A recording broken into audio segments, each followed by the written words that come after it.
Maliban sa pag-aabono, isa pang dapat natin gawin sa talong para lumago sa pamamagitan ng pag-pruning. Kaya ang ibabago ko sa video ito kung paano ba mag-pruning ng talong at kung ano ang epekto nito sa talong. Merong tatlong paraan ng pag-pruning sa talong. Ang una ay pruning, ang pangalawa top pruning, ang pangatlo yung pag-pruning sa matanda ng talong. Ang una ay pruning. Paano ba mag-way pruning at anong epekto nito sa talong? Ang talong meron yung sanga na unang nag-letter Y. Katulad po nito. Ito yung sanga niya na letter Y.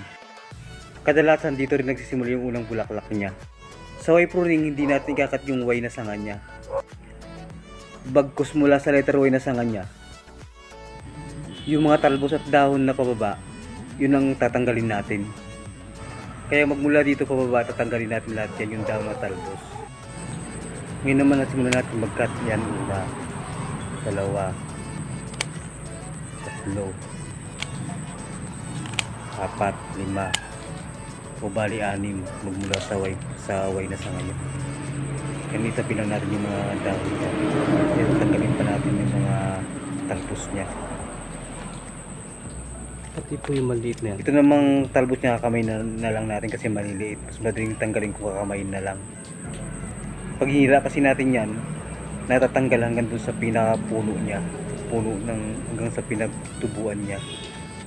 Kung gugunting kasi natin, hindi niya puputol ng sagad. Ang benepisyo na makukuha natin sa Y pruning, matanggal natin iba't ibang klase ng sakit at insekto ng talong. Kadalasan kasi kapag makapal yung dahon ng talong, doon naninirahan yung iba't ibang klase ng insekto ng talong, patay yung mga sakit niya. Kaya pag tinanggalan natin sila, nawawala na rin sila. Kaya pag pruning tayo, pag nakita natin merong sakit at insekto yung dahon ng talong natin, huwag po natin iwan sa ilalim ng talong. Kunin po natin ito at sunugin.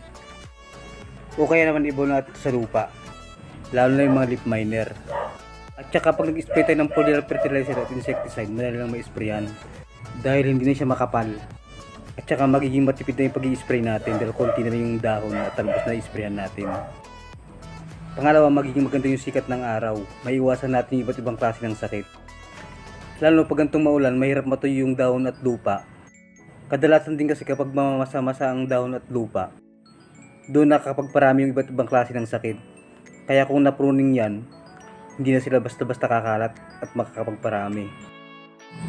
Isa pa sa mga dahilan kung bakit natin pinupruning yung talong, para yung sustansyang kinakain nila mapunta muna dun sa taas ng bahagi ng talong. Dahil doon nabubuo yung magandang klase ng bunga ng talong. Maaring sabihin nyo naman na sayang naman yung tinanggal nating mga talbos dahil namumulakot naman yun at namumulak. Hindi ba mas sayang naman yun? Sagutin na lang po natin yun sa pangalawa sa top pruning.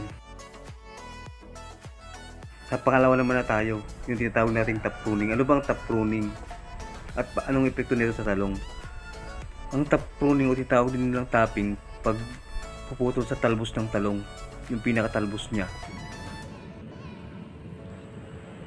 Katulad po nito, ikakat po natin yung pinakatalbos niya. Ganyan lang po. Yan, kinat lang natin. Yan, nakat na natin. Ganyan ang top pruning. Pangilang dahon naman bago tayo mag-top pruning o topping. Sa akin, nagta-topping ako bago lumabas yung unang sanga. Nabilang natin kanina na pang-anim na dahon bago lumabas yung unang sanga. Kaya kinakat ko na yun sa... Kaya yung pang-anim na talbos ang pinuputol ko. Ano naman epekto nito sa talong? Ang magandang epekto ng top pruning, bumibilis ang kanyang paglaki. Kaya pag nabantos yung tanim yung talong, magandang top pruning para mabilis siyang lumaki. Katulad ng tanim kong ito, nabansot na ito kaya ako tinap pruning. Kapag natapping sa natin yan, yung mga side shoot niya, yun ang mabilis lumaki. Yan naman ang magandang epekto ng top pruning. Bumibilis ang kanyang paglaki kapag nabansot, kaya magandang gawin ito sa mga bansot na talong. Ako kasi kung maaari, ayaw ko rin mag-top pruning. Ang dahilan kasi yung unang talbos niya, bagamat makikita nating malulusog at merong bulaklak, kadalasan naabot yung bulaklak niya, hindi siya nagtutuloy, nalalaglag, o kaya naman kumungan baliko, o baluktot, o kaya naman maliliit, hindi pwedeng pangbenta. Kaya mas mainam na i-pruning na natin para yung sustansyang kinakain niya pumunta na lang sa taas na kung saan dun maganda yung mga bunga niya. Yun po yung dahilan kung bakit tayo nag-white pruning. Ito yung sagot natin sa tanong kanina kaya natin pinupruning. Dahil yung mga bulaklak naman na mapuproduce noong unang talbos, naabot hindi nagiging bunga, nalalaglag na lang. O kaya naman kumamungan baluktot o maliliit. Kaya sayang lang. Kaya para sa akin maganda ang white pruning. Katulad po nito na post-top pruning po ito dahil kinain ng suso yung talbos niya. Medyo nakatumba, patayuin lang natin. Mula nung pinuto ng suso yung talbos niya, gumanda na yung mga side shoot niya. Bumilis agad yung paglaki nila dahil doon pupunta yung sustansya ng kinakain ng talong. Ang ginagawa ko lang sa mga tanim kong talong kapag naputol yung talbos niya, nag-iiwan na ako ng 2 o 3 talbos na malulusog. Yun ang pinapatuloy ko, yung maliliit na sa baba, hindi ko na pinapatuloy yun. Tinatanggal ko na para mas mabilis siyang lumaki. Sa pangatlo na tayo yung pagpruning sa matanda ng talong. Kailan at paano natin ito sinasagawa? At anong epekto nito sa talong? Ang isang magandang epekto ng pagpruning sa matandang talong, muli niya ito pinababata. Parang bagong tanim uli. Kailan ba dapat magpruning sa matanda ng talong? Nakadepende yan sa sitwasyon. Kapag ang bunga ng talong maganda pa, huwag muna kayo mag-pruning kahit matanda na yan. Kapag kasi maganda pa ang alaga natin sa talong, kahit matanda na yan, maganda pa rin mamunga. At saka mayroong mga variety ng talong, kahit matanda na, maganda pa rin siya mamunga. Ang sinyalis na kailangan natin pruning ang talong kapag yung bunga niya mapangit na. Hindi na maganda yung laki niya. Na kahit maliit pa rin yung bunga niya, matigas na, matanda na. At saka yung mga buto niya, matigas na kahit maliit pa lang. Isa yan sa mga sinyalis na kailangan mo siya i-pruning. Kapag kasi ang bunga ng talong maliit pa lang, matanda na, ayaw na rin nilang bilhin sa palengke. At yung mga bunga niya, hindi na rin gano'ng masarap, hindi mapait.